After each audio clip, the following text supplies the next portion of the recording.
So today, ipapakita ko sa inyo kung gaano ba katibay ang 3D printed ceramic crowns. So meron tayong tatlong malulupit na pagkain. Itong lagi kong sinasabi, ang cornic, nagaraya, at chicharon. So let's start with nagaraya.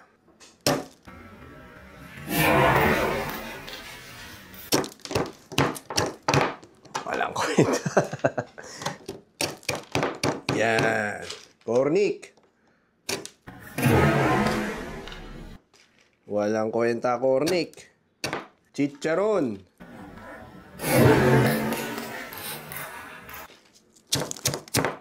Walang kwenta, chicharon. So, itong mga pagkain na to, pwede. But, kailangan ilimit. Kasi una-una, masakit sa panga. Pangalawa, may chance ang masira. Pagka nasira mo, well, ang gagawin lang namin is papalitan namin and it would be exactly the same. Pero kung titingnan nyo, kayang-kaya talaga ang kahit na anong pagkain. Pero para sigurado, ay ingatan pa rin talaga. So thank you guys for watching my videos, guys. Ako nga po pala si Docs Lai Bukad.